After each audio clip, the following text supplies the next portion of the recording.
atomic habits make it satisfying. We are more likely to repeat a behavior when the experience is satisfying. This is entirely logical. Feelings of pleasure, even minor ones like washing your hands with soap that smells nice and lathers well, are signals that tell the brain, "This feels good, do this again next time." What is rewarded is repeated, what is punished is avoided. You learn what to do in the future based on what you were rewarded for doing or punished for doing in the past. But there is a trick. We are not looking for just any type of satisfaction. We are looking for immediate satisfaction. After thousands of generations in an immediate return environment, our brains evolved to prefer quick payoffs to long-term ones. A reward that is certain right now is typically worth more than one that is merely possible in the future. Why would someone smoke if they know it increases the risk of lung cancer? Why would someone overeat when they know it increases the risk of obesity? The consequences of bad habits are delayed, while the rewards are immediate. The vital thing in getting a habit to stick is to feel successful, even if it's in a small way. You want the ending of your habit to be satisfying. The best approach is to use reinforcement, which refers to the process of using an immediate reward to increase the rate of a behavior. It can be challenging to stick with habits like no frivolous purchases or no alcohol this month, because nothing happens when you skip happy hour drinks or don't buy that pair of shoes. One solution is to turn the situation on its head. You want to make avoidance visible.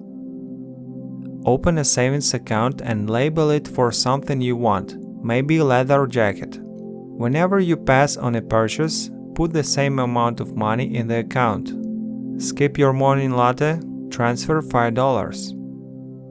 As intrinsic rewards like a better mood, more energy, and reduced stress kick in, you'll become less concerned with chasing the secondary reward.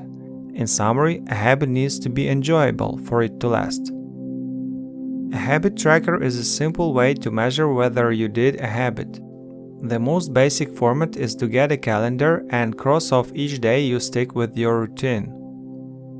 Don't break the chain of sales calls and you'll build a successful book of business.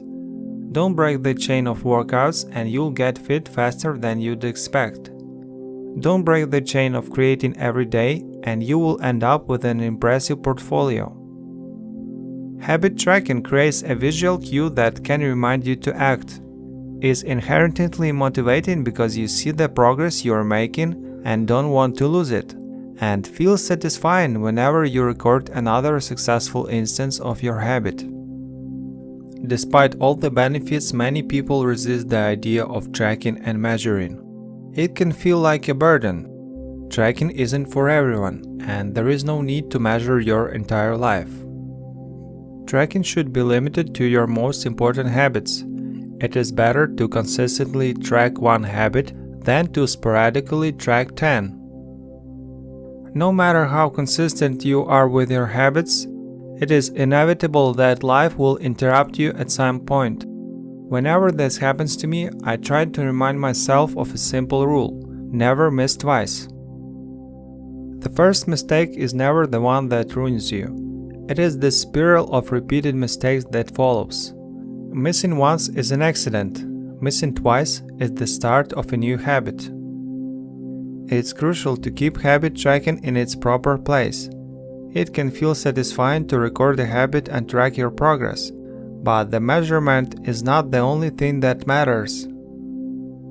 There are many ways to measure progress, and sometimes it helps to shift your focus to something entirely different. Laws and regulations are an example of how government can change our habits by creating a social contract.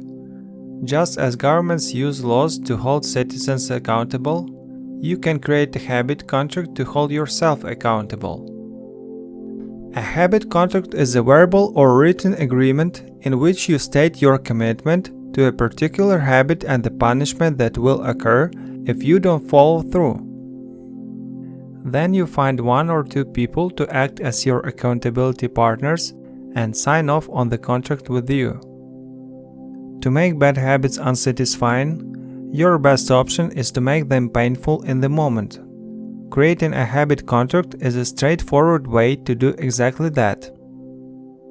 We care about the opinions of those around us because it helps if others like us. This is precisely why getting an accountability partner or signing a habit contract can work so well.